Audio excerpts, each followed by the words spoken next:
Tu voz me llama a las aguas, donde mis pies pueden fallar. Ahí te encuentro en lo incierto, caminaré sobre el mar. Les invito a que abran sus Biblias en el Evangelio según San Juan, capítulo 10, verso 22 en adelante. Vamos a leer hasta el versículo 30. San Juan, capítulo 10, verso 22 al 30. Y nos colocamos sobre nuestros pies para mayor reverencia ante esta palabra que el Señor ha preparado el día de hoy para nosotros. Dice la palabra del Señor: celebrábase en Jerusalén la fiesta de la dedicación. Era invierno. Y Jesús andaba en el templo por el pórtico de Salomón. Y le rodearon los judíos y le dijeron: ¿hasta cuándo nos turbarás el alma? Si tú eres el Cristo, dínoslo abiertamente. Jesús le respondió: os lo he dicho y no creéis. Las obras que yo hago en nombre de mi Padre, ellas dan testimonio de mí. Pero vosotros no creéis, porque no sois de mis ovejas, como os he dicho. Mis ovejas oyen mi voz, y yo las conozco, y me siguen. Y yo les doy vida eterna, y no perecerán jamás, ni nadie las arrebatará de mi mano. Mi Padre que me las dio es mayor que todos, y nadie las puede arrebatar de la mano de mi Padre. Yo y el Padre, uno somos. Padre Celestial, yo te doy toda la honra y toda la gloria a ti, Señor, que eres el dador de palabra, eres el instructor, eres el Rey, Señor, el que nos guía, el que nos lleva, el que lleva a esta iglesia a lugares que no podemos, Señor, ni siquiera describir, que no podemos ni siquiera imaginar. Cuando tú miras nuestro corazón, Señor, a través de tu palabra tú lo transformas. Tú nos llevas, Señor, a conocer cosas inimaginables. Te damos gracias y te pedimos que tu Espíritu Santo sea consolando nuestro corazón el día de hoy en gran manera. En Cristo Jesús. Amén y amén. Puede tomar asiento. Bueno, la palabra de Dios nos habla muchos encuentros que Jesús tuvo con diferentes personajes, fariseos, escribas, saduceos. Cuando le hable a usted de todos esos personajes, son gente que tiene mucho conocimiento, gente que tiene mucha sabiduría, que ha estudiado. Los fariseos estudiaron toda su vida para poder ser fariseos. De hecho, nacieron como hijos de fariseos, entonces por ende, ellos desde pequeños fueron capacitados para ser fariseos. Al igual que los escribas, que era de la misma rama de los fariseos, los saduceos, todos ellos tenían que ver con personajes más bien a nivel político, que tenían cargos importantes dentro de la sociedad. Todo eso lo vamos a aprender en los institutos de formación, ¿verdad? ¿Quiénes eran los fariseos, los saduceos, todos estos personajes? Pero en resumidas cuentas, todos ellos son personajes que han estudiado y que confrontaban a Jesús, lo confrontaban y lo tentaban de una u otra manera con el propósito de hacerlo caer. Algunas veces usted se encuentra también, como en este caso, de que Jesús también era perseguido por los judíos. Esto me llamó la atención bastante del texto bíblico. Dice que Jesús andaba por el templo y dice el versículo 24, y le rodearon los judíos. Ahora, no estamos hablando ya de que lo rodearon los fariseos, lo rodearon los saduceos, los escribas, sino que eran los mismos judíos, o sea, personas del común, personas naturales, judíos de a pie como usted y como yo, que estamos estudiando también, que estamos conociendo a través de otros, que estamos escuchando la palabra en el templo constantemente. Esos fueron los que rodearon a Jesús ahora. Ahora, es interesante porque cuando la palabra de Dios habla en el libro de Hechos o en el libro de Juan, en estos dos libros específicamente, cuando habla de la palabra judío, no se refiere solamente, cuando estudiamos a Juan como tal, nos damos cuenta que Juan utiliza la palabra judío como uno de los representantes típicos del pensamiento judío. no se refiere al de nacionalidad judía.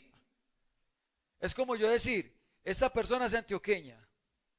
No porque sea de nacionalidad antioqueña, sino porque tiene un pensamiento antioqueño. O sea, come frijoles, come chicharrón, come chorizo, arepa por la mañana con huevo. Exactamente, tiene las costumbres antioqueñas.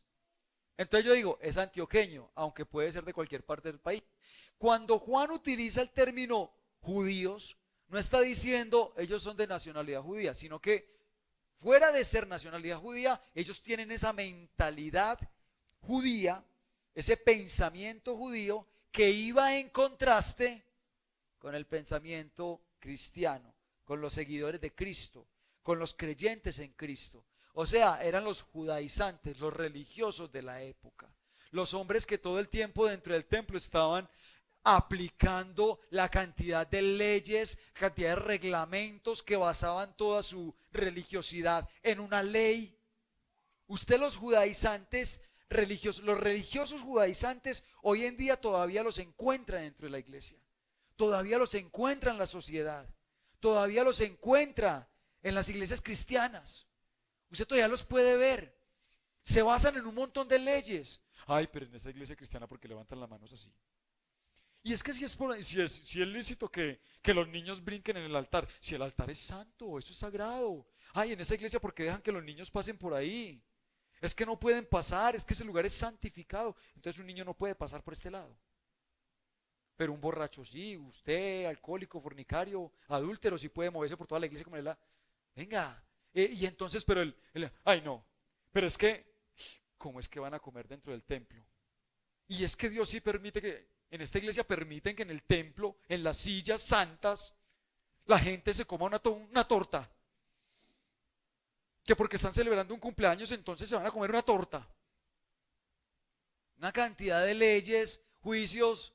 Son personas que vienen acá y mire, es interesante ver en todas las iglesias que hay personas que ni siquiera pueden disfrutar de una alabanza. No pueden disfrutar de una alabanza por estar juzgando el montón de leyes, la cantidad de leyes. Y entonces mira, y es que en esta iglesia sí permiten que la gente llore así. Y es que en esta gente sí, en esta iglesia, y son mirando la letra y analizándola. Y eso que dice esa canción no me parece correcto porque la Biblia dice, no disfrutan una alabanza, no disfrutan una predicación. Por estar peleando con el predicador. Teológicamente podríamos decir, pues, venga, disfrute, crezca, enriquézcase. Son los religiosos judíos que todavía andan en medio nuestro, que ni crecen ni dejan crecer. Mire, uno como pastor tiene que estar preparado y ustedes como congregación también tienen que estar preparados. Porque en toda iglesia ustedes van a encontrar esa clase de judíos que dicen que se puede hacer esto, que no se puede hacer esto, que si se puede guiñar los ojos, que si no se puede guiñar los ojos, que es que aquí no se permite, que allí se permitía así, que es que esa música, ese tipo de música. Yo conozco iglesias cristianas de muy buena doctrina, incluyendo confraternidades, donde la parte musical eso es pecado. Donde no se puede utilizar una batería porque la batería es del diablo. Bueno, listo. Porque los pastores nos dicen, yo cómo hago para decirle a esta congregación que es que venga, que la música es de Dios, que esto y lo otro. Los judaizantes de la iglesia ya tomaron el control. Los religiosos de la iglesia ya tomaron el control. Pero la pregunta entonces es, ¿cómo los encuentra? ¿Cómo los define? ¿Cómo los mira Jesús? ¿Qué cree Jesús de esta clase de personas? ¿Qué opina Jesús cuando estas clases de personas vienen y lo retan a Él? Porque lo mismo debemos opinar nosotros, de la misma manera lo debemos mirar. Tenemos que tener sabiduría, la sabiduría de Jesús, para poder tratar esta clase de temas, para poder ver esta clase de personas y tenerle misericordia, paciencia. Paciencia, uno tiene que respirar. Ay, Señor Jesús, bendícelo. No lo multiplique, pero bendícelo. Entonces, vamos a hablar de esa clase de ovejas. Estos judíos, empieza diciendo el texto bíblico, que estaban celebrando en Jerusalén la fiesta de la dedicación. O sea, característica número uno de estos judíos: no se pierden baile, no se pierden una sola fiesta, no se pierden una sola vigilia, están en todas las reuniones. Y por eso sienten cierto grado de autoridad. Pero si yo he venido a los ayunos, pero si yo me conecto todos los ayunos los martes y los jueves a las 5 de la mañana, pero si no estoy diciendo que los que se conectan son judíos, ojo con eso. Ojo, mis amados ayunadores y oradores del devocional, mucho cuidado. Pero esa persona, si usted lo cita un miércoles, viene el miércoles; si lo cita el viernes, viene el viernes. Vea, pasa más tiempo en la iglesia que un sobre de diezmos. Eso no sale de la iglesia. Cualquier actividad, ahí está, ahí está, ahí está. Pero utiliza eso, ojo, lo malo no es que pase tiempo en la iglesia, sino que utiliza eso para decir, pero es que yo participo, pero es que yo mantengo acá, que esto y lo otro. Mire, esta fiesta que están diciendo acá de la dedicación, era una fiesta, era una de las últimas fiestas que se impuso dentro de la cultura judía.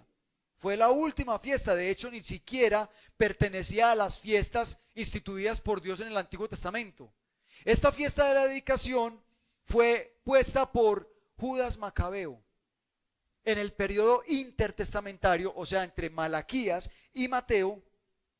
Hubo un silencio de Dios durante 400 años, un silencio espiritual de 400 años, en los cuales los griegos vinieron y tomaron posesión de Israel, del pueblo de Israel. Y entonces, ¿qué sucedió cuando los griegos vinieron y tomaron esa posición? Hubo un hombre llamado Antíoco Epífanes, que vino y profanó el templo de Dios. Él quiso destruir por completo. Estamos hablando del año 176 al año 160, algo así, antes de Cristo, ¿verdad? Y dice que este hombre se propuso en su corazón eliminar por completo toda cultura judía, toda religión judía. Hágale pues, eliminen. Yo creo que eso mismo quiso hacer Adolfo Hitler muchos años después y tampoco pudo. Entonces, ¿qué empezó a hacer él?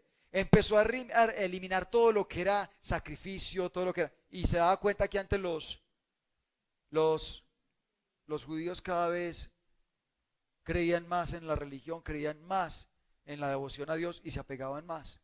Entonces, ¿qué hizo él? Se metió al templo, entró al templo, cada habitación del templo la convirtió en un prostíbulo, cogió prostitutas y las regó por todas las habitaciones y hágale, dele, para profanar el templo, y sacrificó 65 animales, 65 cerdos en el altar santísimo de Dios.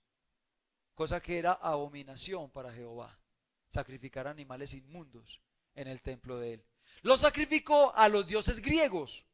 En ese momento, el templo quedó completa y absolutamente contaminado. El templo que había reconstruido Zorobabel, ¿verdad? Después les cuento quién es Zorobabel, para los que no lo saben. Ok, pero entonces resulta que se levanta un hombre llamado Judas Macabeo. Judas Macabeo y los asmoneos, que eran toda su familia, y se rebelan, levantan a todo el pueblo, al pueblo creyente, al pueblo que todavía conservaba la religión judía. Se enojaron, pelearon contra Antíoco Epífanes y volvieron a rededicar, volvieron a restaurar otra vez el templo. Esa restauración se hizo, y entonces él dijo, cuando ya lograron derribar a Antíoco Epífanes, lo que llamaron la abominación desoladora, la primera abominación desoladora de Antíoco Epífanes. Entonces, cuando logran otra vez restaurar esto, Judas Macabeo dice, de aquí en adelante se va a celebrar una fiesta judía. Pues, ¿quién era Judas Macabeo para decir que se iba a celebrar una fiesta judía por la rededicación del templo? Entonces los judíos, de ahí en adelante, una vez al año, celebraban esa fiesta judía de la dedicación del templo. Y eso les daba por la época de diciembre de nosotros, el mes de Quisleu. Quisleu para nosotros es el mes de diciembre. Entonces resulta que esa fiesta más adelante fue cambiada de nombre. Ya no era la fiesta de la dedicación, también se le llamaba la fiesta de las luces. interesante porque me gustaría como pensar que tiene que ver con el diciembre de nosotros. Porque es que es interesante que los judíos todavía celebran esa fiesta. Todavía en diciembre, o sea, en Kisleu para ellos todavía prenden luces, hablando de la rededicación del templo, ¿verdad? Me gustaría como relacionar que por ahí más o menos también vendría, me gusta pensar de esa manera. No estoy diciendo que de ahí nace la Navidad del cristiano. No, no, no, bueno, en fin. Pero interesante porque más adelante pasa a ser la fiesta de las luces. Interesante porque en esa fiesta de las luces también es que Jesús se levanta y viene y dice, yo soy la luz del mundo. Ok, ya tenemos más o menos idea. Entonces, estos hombres judíos no solamente van a todas las fiestas de los judíos, la fiesta de los panes sin levadura, la fiesta de los tabernáculos o las carpas, la fiesta de la Pascua, sino que hasta las fiestas aledañas. Estos judíos son los legalistas que no se pierden una, o sea, le gusta estar en todo, pero lo utilizan para chicanear, lo utilizan para, es que nosotros no nos perdemos una reunión, es que nosotros somos los que estamos aquí, los pilares de esta iglesia, porque somos los que en todo estamos orando. Entonces, claro, cuando llega esa soberbia, cuando llega esa actitud, obviamente ya estamos en pecado, ya estamos mal. Entonces, lo primero que usted va a darse cuenta es que estas personas permanecen en todas esos lugares. Pero las palabras de Jesús les turbaban. Escuche eso. Personas que permanecen dentro de un templo, que permanecen en la iglesia, y las palabras de Jesús, ¿qué? Les turbaban. ¿Cómo es posible que tú permanezcas metido en la iglesia? Que tú permanezcas en todos los cultos, que no te pierdas una vigilia, que no te pierdas un ayuno, que no te pierdas nada, y que salgas enojado porque la palabra de Dios te habló fuertecito hoy. Las palabras de Jesús les turbaban, porque entonces dice el versículo 24, y le rodearon los judíos y le dijeron, ¿hasta cuándo nos turbarás el alma? Palabras fuertes. Nos turbarás el alma. ¿Sabe qué significa turbar? Turbar es mantener en suspenso, llevar carga, alzar. O sea, mantener en suspenso, suspendido. ¿Será o no será? Se supone que una persona que lleva tanto tiempo en el templo, que lleva tanto tiempo congregándose y que busca tanto de la iglesia, hombre, ya sabe lo que es y lo que no es. Ya sabe la diferencia entre el bien y el mal, ya sabe qué es lo bueno y qué es lo malo. Yo para qué voy al templo en la época judía, yo para qué voy tanto al templo a que me hablen de un Mesías que había de venir, a que me hablen de un Cristo que había de venir, a que me hablen de un Salvador, si todavía cuando llega ese Salvador yo digo, ¿será o no será? Entonces, ¿qué es lo que estoy aprendiendo? Si todavía salgo de acá de la iglesia, me ofrecen allí un chanchullo, un negocio por debajo de cuerdas, y yo digo, ¿será o no será? Ay, es que esa palabra me turba el corazón, no es que en esa iglesia son muy legalistas. Venga, entonces, ¿cuál es el sentido de que estudiemos tanta Biblia, conozcamos tanta Biblia, si todavía no somos capaces de controlar un momento de ira, un momento de enojo, y entonces abrimos nuestra boca a decir cuánta grosería, cuánta palabra soez, cuánta cosa, a insultar, a tratar mal a los demás? Porque, ay no, pero es que la Biblia no dice que eso sea malo. Que no. ¿Será o no será? Mantener en suspenso todo el tiempo ahí como que me salvaré o me iré al infierno o no seré. O sea, como que ese suspenso todo el tiempo. Las palabras de Jesús lo perturbaban. Yo no me puedo imaginar un verdadero creyente siendo perturbado. Y cuando viene entonces el pastor y te aconseja, o el líder que está a cargo de tu ministerio, viene y te dice, mira, lo que tú estás haciendo no es conforme a la palabra de Dios. No estás obrando bien, no estás yendo bien. Inmediatamente viene el enojo, viene la carga. ¿Y por qué? Porque pones en duda todo lo que viene de la palabra de Dios. ¿Será o no será? Ok. Entonces esta clase de personas siempre las vas a encontrar dentro de la iglesia. Entonces, claro, si esas palabras de Jesús los perturban, si esas palabras les perturba el alma, es entendible que en el versículo 26 Jesús les diga, pero vosotros no creéis. ¿Por qué? Porque no sois ovejas, no soy de mis ovejas, como os he dicho. O sea, es entendible que no fueran de las ovejas de Jesús y que ni siquiera entendieran las obras de Dios. Y esta parte me llamó más la atención y me preocupó más. Usted sabe, una persona dentro de la iglesia, una persona dentro de la congregación, cuando no entiende las obras de Jesús, el problema tan grande que se convierte. Cuando no entiende la dirección de Jesús. Dice el versículo 25, Jesús le respondió, os lo he dicho y no creéis. Las obras que yo hago en nombre de mi Padre, ellas dan testimonio de mí. Ellos no entendían las obras de Jesús. No entendían lo que Jesús les estaba diciendo. No entendían. No entiende la dirección. Usted sabe lo que significa cuando una persona dentro de la iglesia no entiende la visión que Dios le ha dado al pueblo, que Dios le ha dado a la iglesia y que obramos es conforme a esa visión. Mi suegra confesaba y decía en el campamento, cuando estábamos allí esta semana haciendo el devocional del equipo de liderazgo, decía, a mí me encanta ver lo que está pasando en este momento con esos jóvenes, la forma en que están siendo ministrados, porque algún día alguien me dijo, ustedes, qué desperdicio de tiempo tan impresionante, ustedes gastándole tiempo a esos jóvenes. Es que, ¿cuántos de esos jóvenes van a quedar? Van a quedar dentro de la iglesia. No hacen sino desgastarlo y desgastarlo a uno. Y lo mismo alguna vez alguien vino y nos dijo respecto a los niños, es que los niños en la iglesia son un entretenedero de Satanás. Es que esos niños entretienen a los pastores para que no le dediquen tiempo a los adultos, que son los que diezman. Así fue, que nos lo dijeron.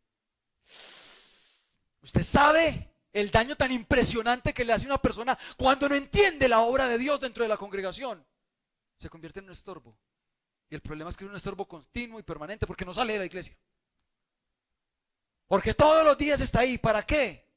Para criticar. Que si se hace el campamento, que porque se hace. Que si no se hace, que porque entonces que no, ¿qué? Muchas de esas personas que nos llegaron a decir eso, alguna vez tratamos de hacer un retiro espiritual para parejas. Los que están aquí, que ya vienen de tiempecitos atrás con nosotros, saben, tratamos de hacer un retiro de parejas, contando con estos judíos, diciendo que estos legalistas religiosos querían un campamento, querían un retiro espiritual para él y para su pareja. ¿Qué pasó con ese retiro de parejas? Se inscribieron 5 parejas y esta es la hora que no se ha hecho. Seguimos esperándolo porque se pagaron 500,000 pesos de una finca muy especial, muy bonita. Se pagaron 500,000 pesos de una finca y por misericordia de Dios nos retuvieron esos 500,000 pesos y no nos dejaron perderlos, porque después no se quisieron inscribir. Y no alegabas tanto que es que nosotros no le dedicamos tiempo a las parejas, y no alegabas tanto que es que nosotros no le dedicamos tiempo a los adultos, y no alegabas que es que desperdiciamos el tiempo. Entonces, ¿por qué vos no vas? ¿Por qué vos no haces lo que? Ah, no, es que yo estoy muy ocupado, es que no tengo. Entonces, si no ves las obras de Dios, mire, un legalista, un religioso jamás va a poder ver lo que el Señor hizo este fin de semana con esos 30 que fueron al campamento. Jamás va a poder ver una transformación porque siempre va a tener una palabra pesimista en su boca, porque las obras de Jesús no las va a entender, no las va a asimilar. Y yo me pregunto, ¿y a cuánto es el tiempo que se le dedica a estos religiosos? ¿Cuánto tiempo? ¿Y cuántos cambios en la iglesia? ¿Cuántas iglesias? Por eso les decía al principio, ¿Cuántas iglesias ya son posesionadas por los religiosos? Pastores que, mire, conocí una iglesia hace poquito, estaba hablando hace un mes, una iglesia de las nuestras, conocida, cercana, y me decía el pastor, imagínese que llegué a la iglesia, pastor nuevo, porque el pastor antiguo ya salió jubilado, pensionado, salió a descansar.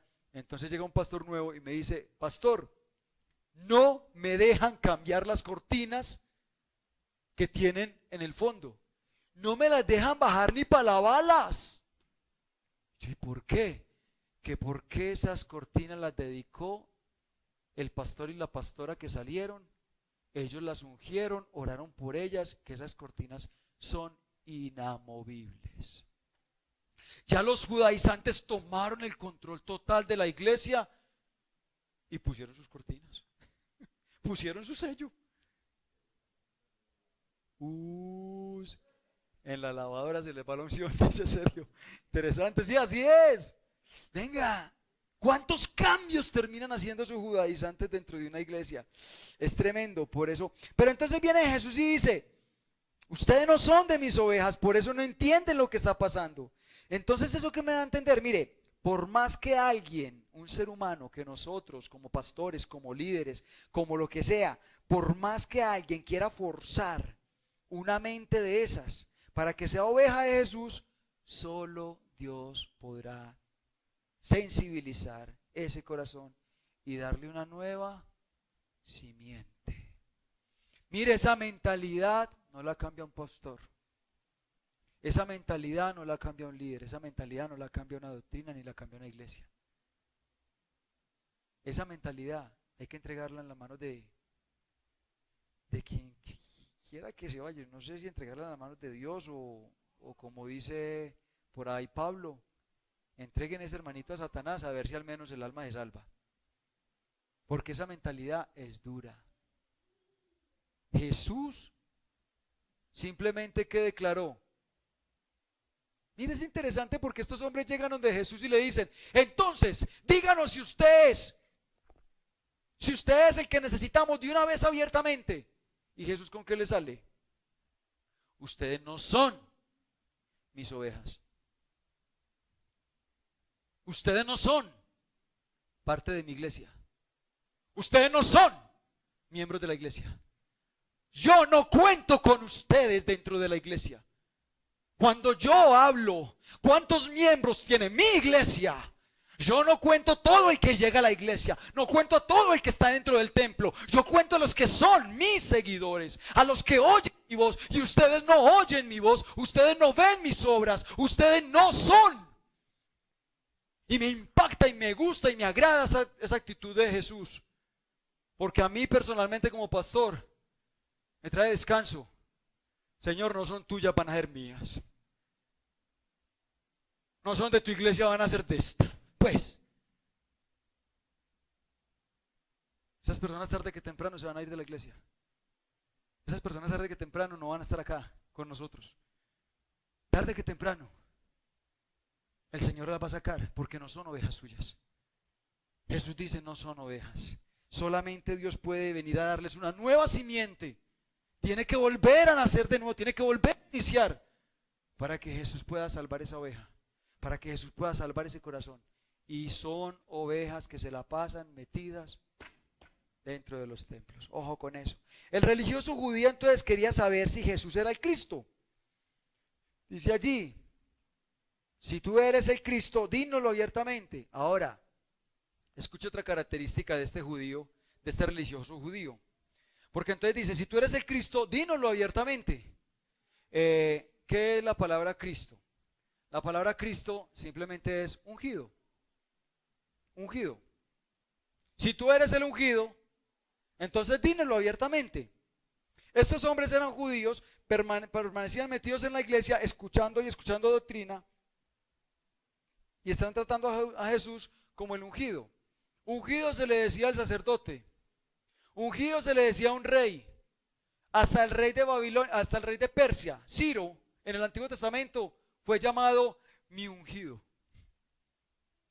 O sea, Dios podía ungir al que ungió a Saúl, que era un pésimo rey, que fue un pésimo rey. Ungido podía ser cualquiera, cualquiera. Y entonces vienen estos judíos y le dicen, ¿tú eres un ungido? Ellos no estaban preparados para que Jesús le dijera, el Padre y yo somos uno, como dice en el versículo 30. Yo y el Padre, uno somos. ¿Cómo así? Usted es más que un ungido. Ellos no estaban preparados para ello. ¿Cómo ve un judaizante? ¿Cómo ve un religioso a Jesús? Uno más. Uno más. Pero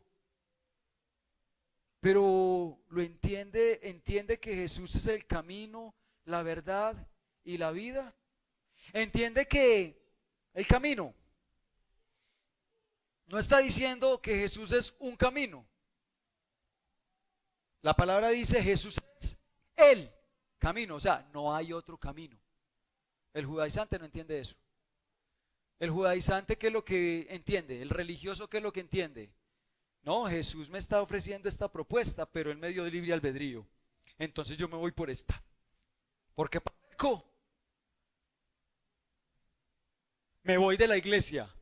Y ya el Señor te mostró que era bueno que te voy. Yo me voy de la iglesia, Él verá. El Señor te está mostrando que te acojas, que te sujetes, que te sometas. No, pero yo me voy de la iglesia. Listo, váyase. Al fin y al cabo usted nunca ha reconocido a Jesús como su único camino. Usted tiene muchos caminos. La verdad. Todos queremos buscar la verdad. Usted quiere la verdad. Usted quiere un amigo que sea sincero, ¿sí o no? Los padres de familia dirían, yo quisiera que mi hijo me dijera la verdad todo el tiempo.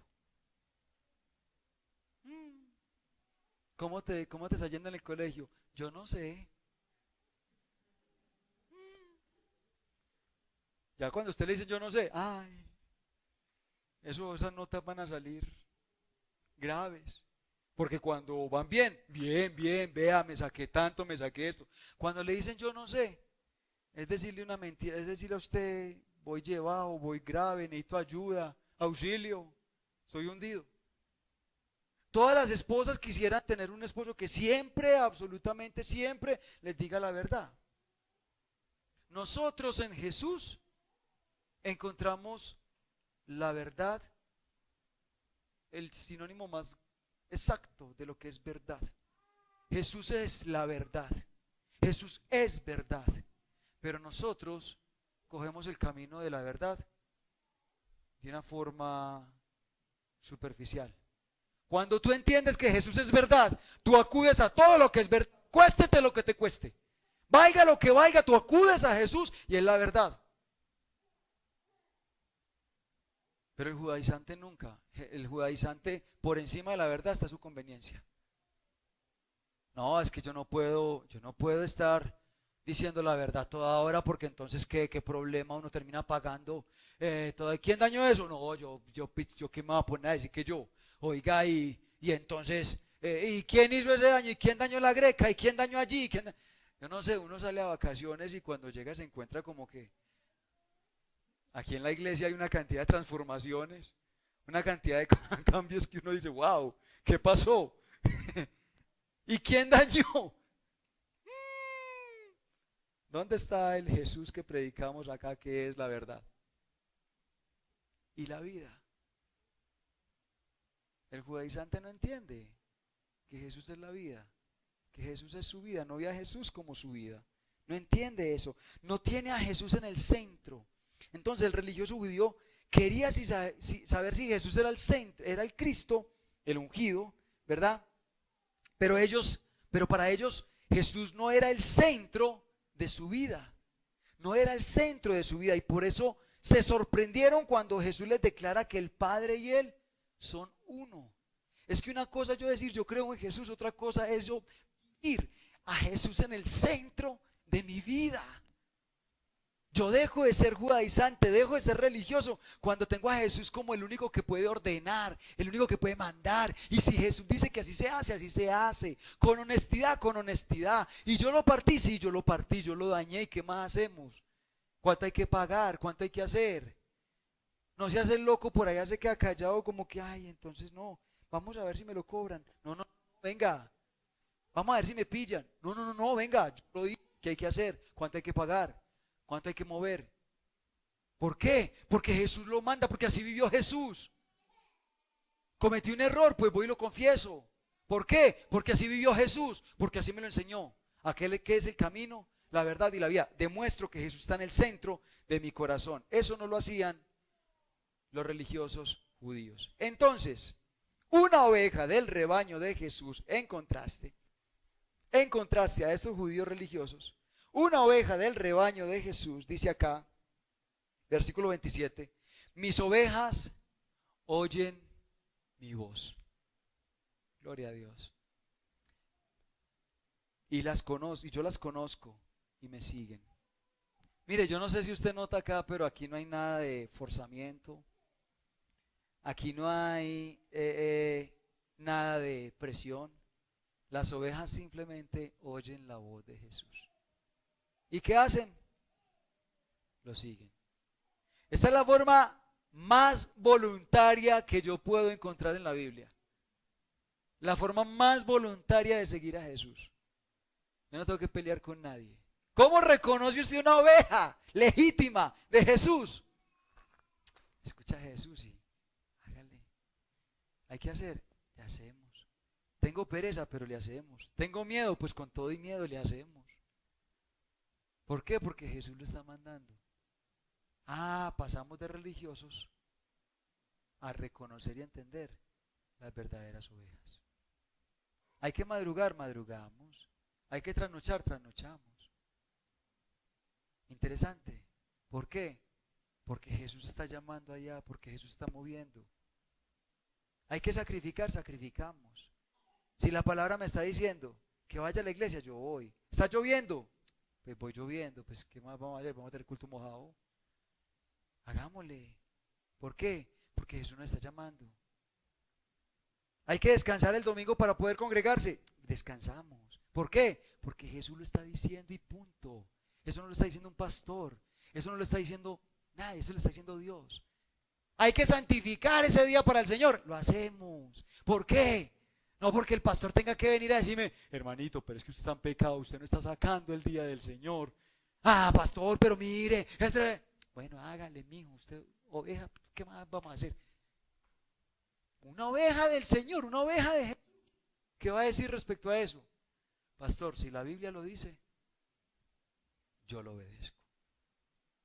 Como decía Sergio en estos días, aquí se hace lo que yo obedezco. Así es que es. Y si la Biblia lo dice, yo lo obedezco y punto. Pero es como el pastor ahí tratando de meterle la palabra a la oveja. Venga, pero está en pecado. Mire, pero ¿por qué no piensa? Mire, hagámoslo diferente. No, pero es que no es justo. Pero si la Biblia lo dice. No, pero no es justo. O sea, la Biblia es injusta. No, nunca, la Biblia es justa. Pero entonces, ¿por qué no obedeces? No, porque es injusto. Ay, hombre, entonces no sigamos peleando aquí. Eso es un círculo que nunca va a terminar. Haga lo que le dé el deseo. Conclusión, no es oveja, no es un borrego, es una cabra de esas duras. Es duro. Entonces, las ovejas vienen voluntariamente a la presencia, sin forcejeos ni presiones. Siguen. ¿Por qué? Porque le conocen. Qué bonito uno encontrar una persona dentro del templo que conoce a Jesús. Estos judíos estaban dentro del templo y no conocían a Jesús. Pero qué bonito uno encontrarse con una persona. Y yo me encontré con una de ellas ayer. Y tuve una experiencia bien bonita. Y no es cristiana. Es una persona de otra religión. Y el mecánico que llegó allá quedó de estar a las 7. Llegó a las 10:30. Dios lo bendiga. Llegó a las 10:30 y cuando llegó a las 10:30 yo aproveché. Todo esto salió entre las 8 que yo llegué, tampoco fui puntual. Entonces, yo llegué a las 8, pues si le dijera que llegara a las 7 no creerían la verdad tampoco, entonces sería otro legalista, otro religioso. Entonces yo llegué como a las 8 y empecé a hacer de mi devocional ahí dentro del carro, ahí varado, y Yo empecé a estudiar y a apuntar, y yo, qué interesante, qué chévere. Y empecé a tomar apuntes, ta, ta, ta, ta. Cuando él llegó a las 10:30, el Señor ponía en mi corazón, trátalo bien. No le vaya a decir por qué llegó hasta ahora, trátelo bien, trátelo bien. Yo, buenas, ¿qué más? Mano, muchas gracias por venir. Muchas gracias por venir a desbararme. Y empiezo a convertir con él y me empieza a compartir él cómo ha trabajado. Cuando me dice, ¿usted en qué trabaja? Yo soy pastor de una iglesia cristiana. Ta, ta, ta. Ah, qué bien. Mire, yo he conocido yo no sé cuántos curas, he trabajado con ellos, me ha ido muy mal, esto y lo otro. Empezó a hablar y me decía, es que mire, yo tengo un grupo, yo trabajo con un grupo de jóvenes, que esto y lo otro, yo hago esto, hago lo otro, y tú. Wow. Y yo estudiando este texto bíblico. Y yo estudiando este texto y inmediatamente se me venían las palabras, se me venía esta palabra. ¿Cómo vas a decir tú que esta no es una oveja de Dios? Que porque no va a una iglesia cristiana, que porque todavía existe una iglesia católica. ¿Cómo vas a decir tú que esta oveja no le pertenece a Jesús? Que porque no es cristiano. Ay, hombre, esta es más oveja que cualquiera. Y entonces el Señor me mostraba cómo tenía ovejas en otros rebaños. Y fue bien especial, bien bonito. Porque este hombre empieza a comentarme, pastor, y entonces mire, ha pasado esto y esto y esto, y yo, ay, este hombre lo único que le falta es congregarse en una iglesia cristiana, para que lo dañen. ¿Qué le falta y no llegar a una iglesia cristiana donde de pronto, y usted cuándo, en dónde estudió para poder tener un grupo de esos? ¿Qué le importa? Ya con uno lo dañan. Sí. No se ha dejado bañar de una cantidad de personas, de sacerdotes que han venido y me dice, es que ellos vienen nomás por la plata. Y cuando ven el grupito así, que vea, personas que me han llegado me dicen, yo hoy venía a pedirle permiso a Dios para suicidarme. Y las palabras que usted me dijo, ¿y conoce Biblia? Y la practica, la entrega. Y dice, es que el evangelio es eso, es entregar a Jesús, es dar a conocer a Jesús. Pero los sacerdotes mantienen a la gente detrás de una virgencita, detrás de un santo, detrás de un muñeco, para esconder su falta de conocimiento de la Biblia. No conocen la Biblia, no saben teología, y por eso rece, adore esa virgen, adore ese santo, para que no me pregunte a mí nada. Me decía el tipo y yo, wow. Yo me quedé callado, simplemente escuchándolo. Yo, qué bien uno ver una oveja que llega a los pies de Cristo sin forzarla. Simplemente hace lo que tiene que hacer. A esas ovejas lo que dice Jesús es, yo les doy vida eterna, vida perpetua. Por más que pasen las pruebas, por más que pasen las dificultades, por más que pasen los problemas, por más que pase lo que pase, esa oveja permanece en su salvación. Esa oveja no es la que dice, vea, tengo problemas con mi marido, pero no voy a volver a la iglesia. Esa oveja no es la que dice eso. Vea, es que yo tengo un hijo rebelde, entonces me quita mucho tiempo, entonces no puedo ir a la iglesia. Esa oveja no es la que dice eso. Esa oveja permanece. No, pastor, es que no tengo plata para ir a la iglesia. No tengo ni para los pasajes. Pero si vos vivís en el pueblo. No, por eso, pastor, es que ni para eso tengo. Ah. Sí. Pero si vivís debajo de la iglesia, no, nada. Sí. Esa oveja, pueden pasar las circunstancias, pueden pasar los problemas. Y esa oveja permanece. Mire, pastorear una oveja de esas es un privilegio que Dios le da a cualquier pastor. Porque uno entiende, es una oveja de Jesús. Es una oveja de Él. No hay nada más hermoso que uno poderle entregar una palabra limpia, una palabra, una buena doctrina. Ahí es donde viene todo lo que hemos aprendido del seminario y uno se siente tan contento de poderlo entregar a otras personas, a esas personas que van a crecer, que van a ser de bendición. Dice que esas van a estar, Él va a dar vida eterna. Pueden venir los engaños, las decepciones. Son ovejas que llegan a una iglesia donde tal vez muchas veces han pasado por iglesias donde los pastores los han decepcionado, donde los pastores han caído, y esa oveja permanece porque no estaba siguiendo al pastor, porque no estaba siguiendo al líder, porque no estaba siguiendo a la pastora, no estaba siguiendo a hombres, no estaba siguiendo iglesias, estaba siguiendo a Cristo. Esa oveja permanece y se convierte en un pilar del pueblo de Dios. Entonces dice, Esa oveja no perderá su eternidad porque conoce a su pastor. No perecerá, o sea, no va a ser destruida. La palabra perecer significa destruir totalmente. Esa oveja no va a ser destruida. Ahora, termino con esto, miren. Dice, yo les doy vida eterna y no perecerán jamás, ni nadie las arrebatará de mi mano. Y dice el versículo 29, mi Padre que me las dio es mayor que todos y nadie las puede arrebatar de la mano de mi Padre. Mire la forma con la autoridad que habla Jesús de sus ovejas. Él dice, está retando, él está retando al enemigo. Quítemela si puede.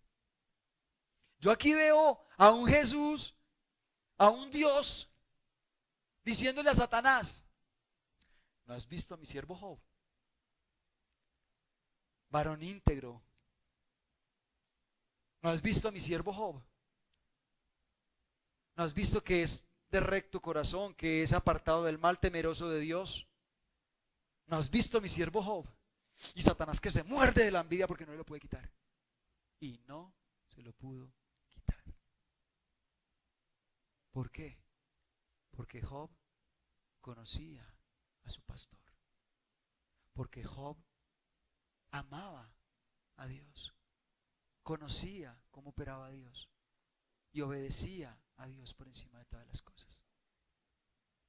Esa es una oveja que en medio de la enfermedad, que en medio de la calamidad, que perdió a sus hijos, que pasó 20,000 veces por el valle de la muerte y no perdió su salvación, no perdió su vida eterna. Y yo veo aquí a Jesús repitiendo al mismo Dios, repitiendo las mismas palabras. Si tú eres mi oveja, yo voy a hacer esto. Voy a tentar a Satanás y voy a dar a Satanás. Quítemela, si es berraco.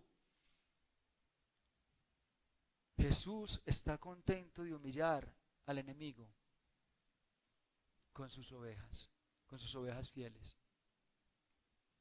Páselas por prueba y verá que no van a perecer.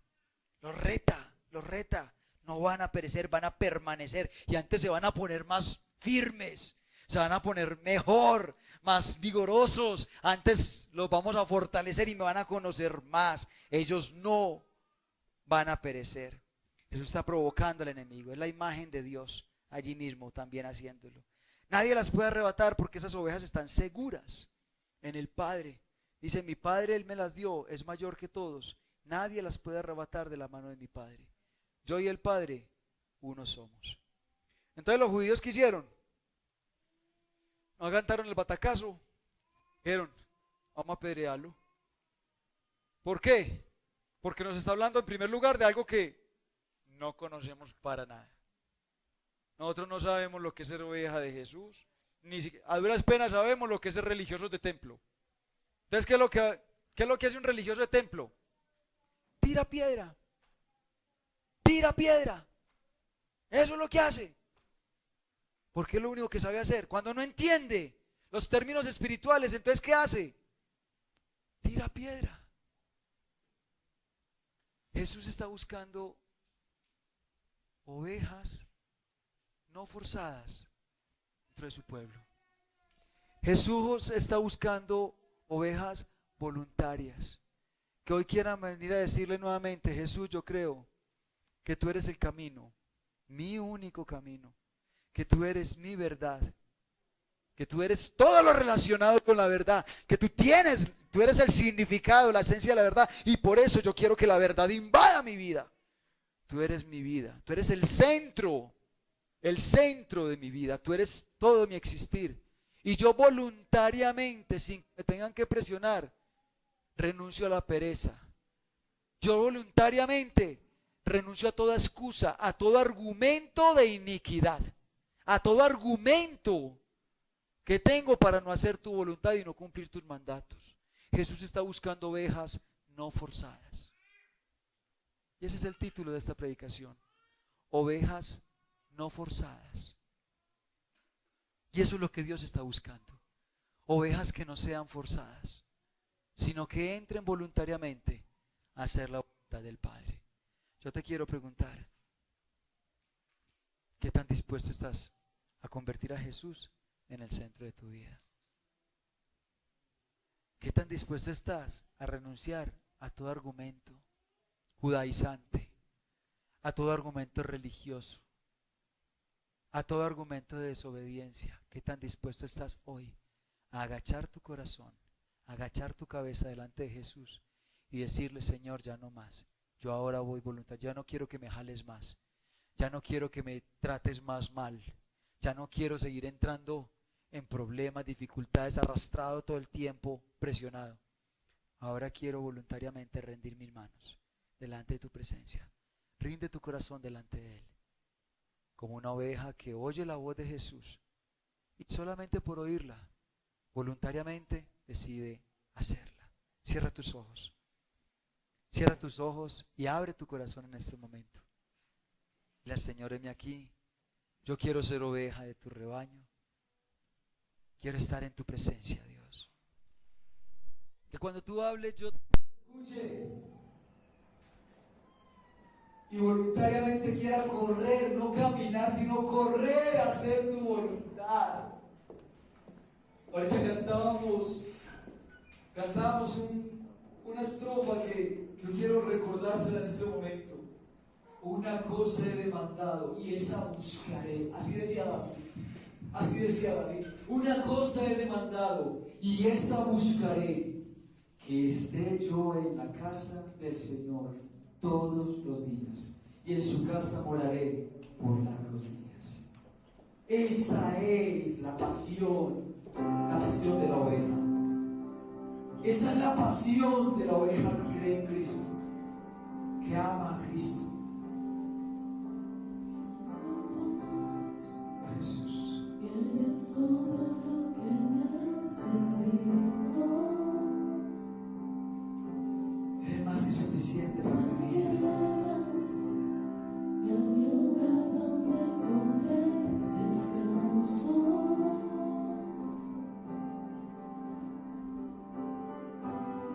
Renuevas mis fuerzas, tú guías mis pasos.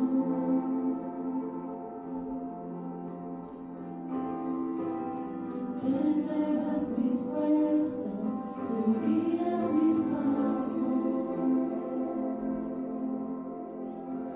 Tu amor inagotable es, tu poder me persigue, te persigo. Y en tu mesa me diste un lugar.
llama